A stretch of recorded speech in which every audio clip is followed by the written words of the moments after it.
So today we're going to have a look at required practical number 6, force and extension. So you're going to need to set up some apparatus like this. We have 2 retort stands here, a ruler being held vertically, and next to it we have a spring with some slotted masses and the ability to add more slotted masses to that. Now, each one of these is 1 Newton. And what we're going to do is we're going to add them one at a time, and we're going to then measure how much the length of this spring changes. So what I'm recording here, I've got the weight that I'm adding to the bottom of the spring, and then the length of the spring. And then finally, by subtracting the length of the spring from the unloaded spring, the very first measurement, I'm going to work out the extension each time. So with 0 newtons on the spring, the first measurement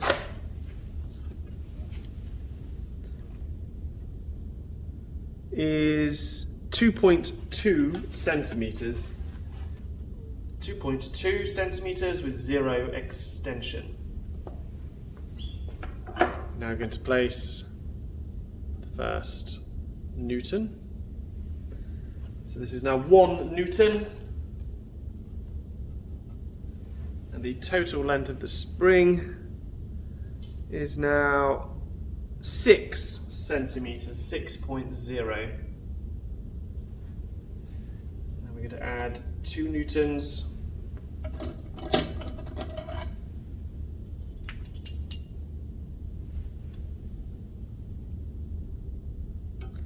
That is 9.7.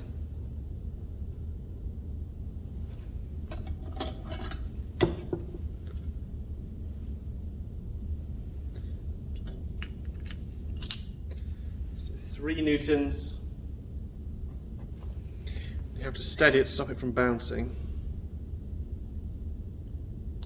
13.6.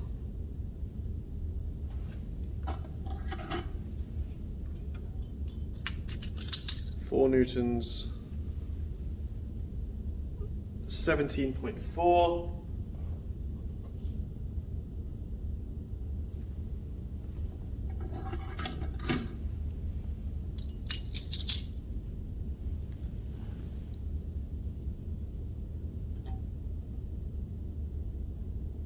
21, so 5 newtons, it's 21.4,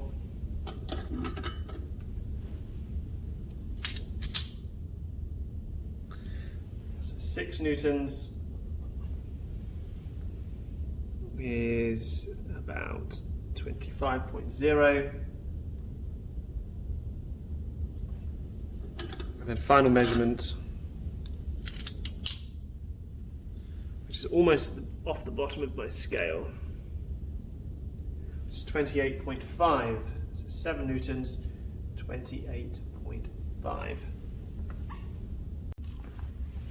For each one of these, I've got to subtract the original length of the spring, because if you remember, extension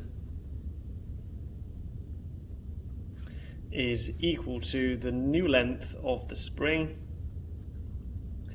minus the original length. Now, it's not that we're finding out the difference between each time we added a weight, we're finding out how much it is stretched beyond the length of the original length, which was 2.2. So I'll fill those in. So you can see the first one, for example, is going to be 6 minus 2.2. So here are all of my extensions compared to these different weights. I'm going to plot extension against the weight now. So I'm going to put extension on the y-axis. And I can see it's got to go up to 26. Which actually fits if I just about squeeze it on, goes over just over 26.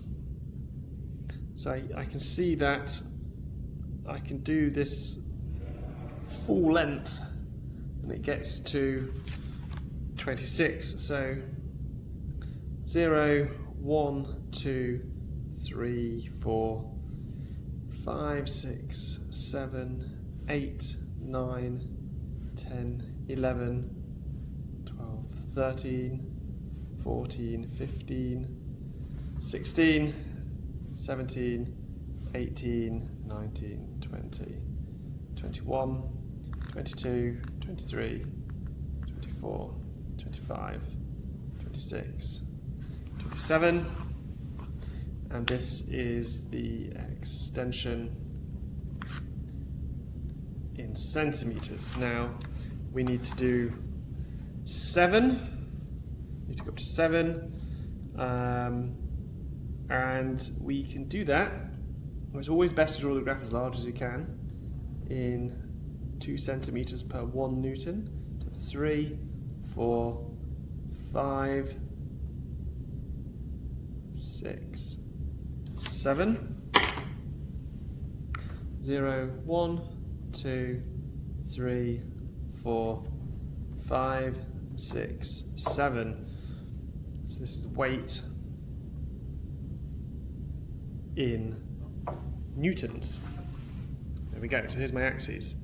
So now I'm going to plot these on. At 0 it was 0, so the first data point is there. And at 1 Newton it was 3.8, which is there. At 2 it was at 7.5. At 3 it was 11.4. At 4 it was 15.2.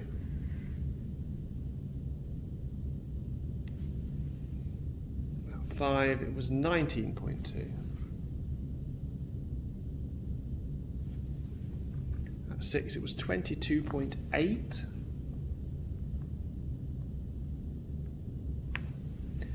And at 7 it was 26.3. So what I can do is I can now draw pretty much a straight line through this data. It's tricky to get it as close to the data points as possible, but I think I'm going to go through these 4 or 5 data points, line up quite nicely there, and it kind of goes a bit wrong at the top. But it might have been that it was approaching the elastic limit. So this is what my graph looks like. So the relationship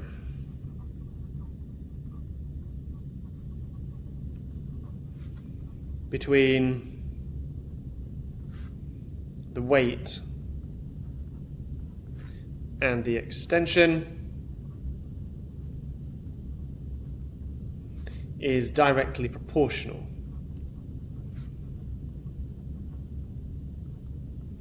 It means that as one increases, the other one increases. Now what I want to know is the spring constant. The spring constant, if you remember that force equals kx, this is the spring constant just here, where x is the extension and the force is the weight. So force divided by extension will give us the spring constant.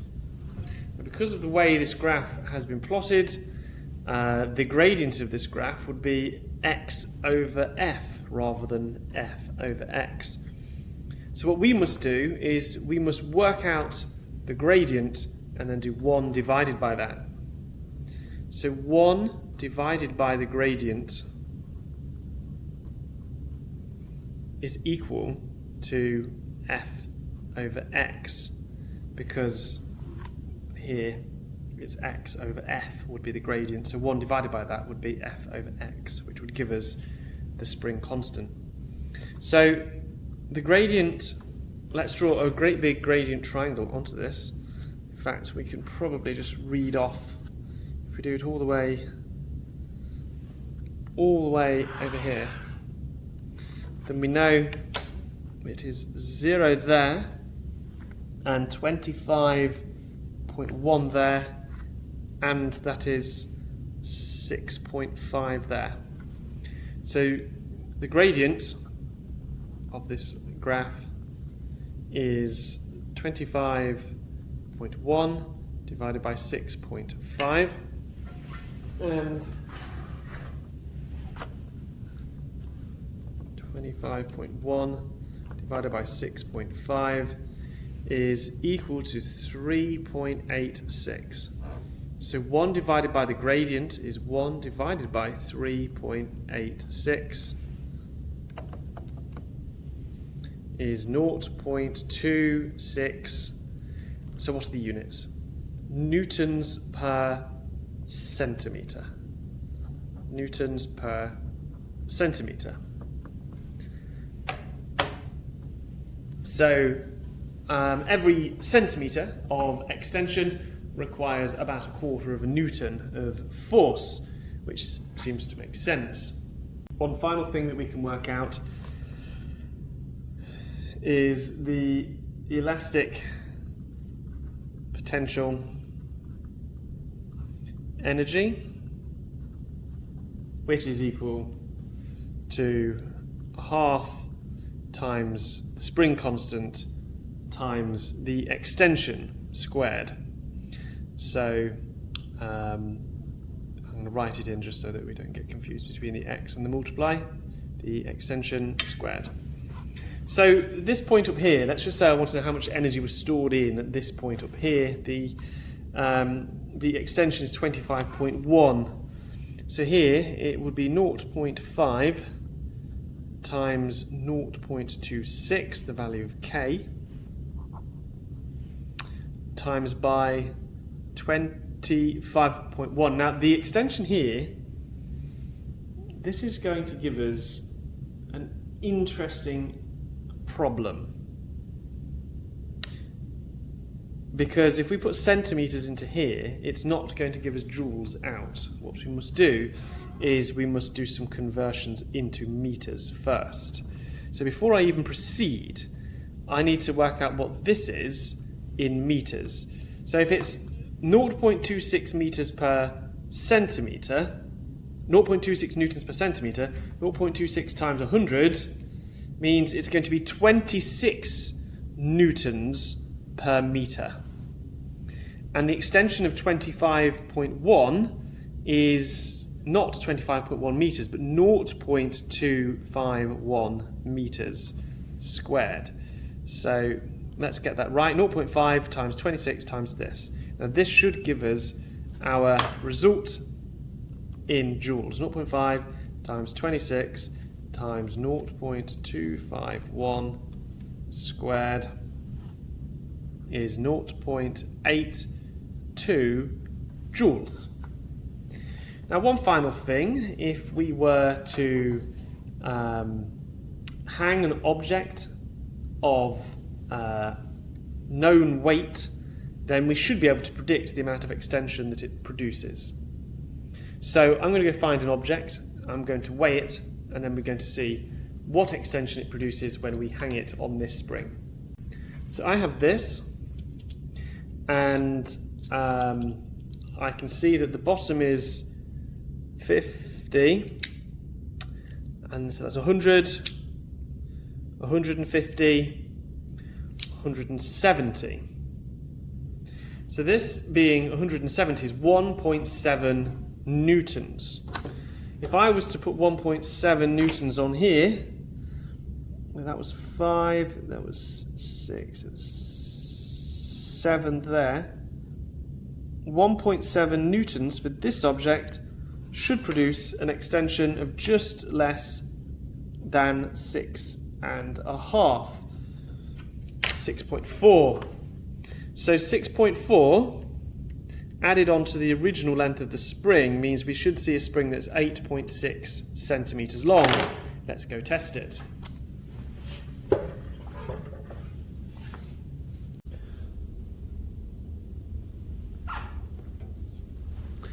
So to stop it bouncing, there you can see almost exactly 8.6, which validates our result.